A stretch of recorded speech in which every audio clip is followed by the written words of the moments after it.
So you're not a believer in monogamy? For a neurotic like myself, I can't possibly imagine a more stressful concept. And you don't find it necessary or desirable to exercise some restraint as a contribution, say, to the smooth functioning of civilization? What? And make myself ill? I should have thought that some form of sexual repression would have to be practiced in any rational society. No wonder the hospitals are bulging at the seams. Tell me, do you find the best way to enhance your popularity with your patients is to tell them whatever it is they most want to hear? It doesn't matter whether we're popular with them or not. Well, I don't know. Suppose you want to fuck them.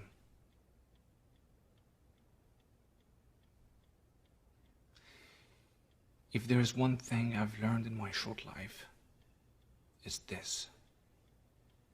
Never repress anything.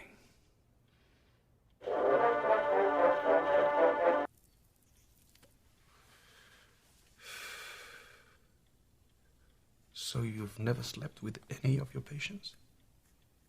Of course not. You have to steer through the temptations of transference and countertransference.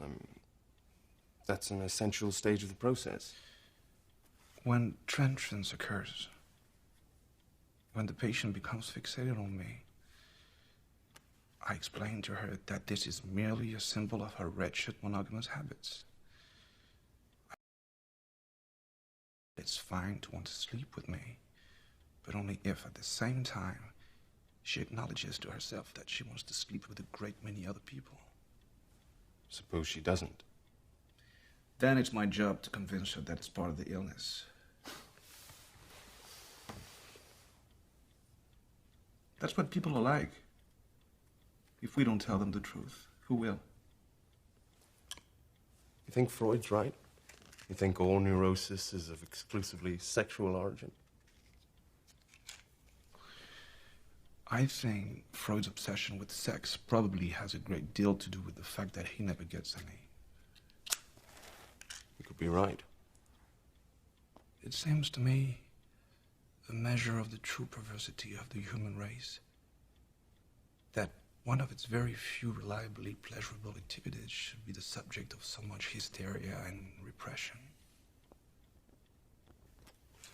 But not to repress yourself is to unleash all kinds of dangerous and destructive forces. Our job is to make our patients capable of freedom. I've heard it said that you helped one of your patients to kill herself. She was resolutely suicidal. I just explained how she could do it without botching it. Then I asked her if she didn't prefer the idea of becoming my lover.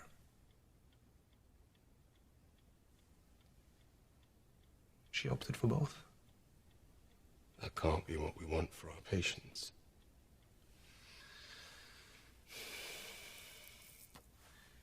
Freedom is freedom.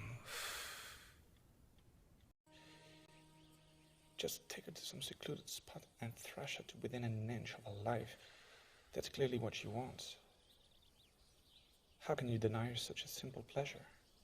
Pleasure is never simple, as you very well know. It is. Of course it is. Until we decide to complicate it.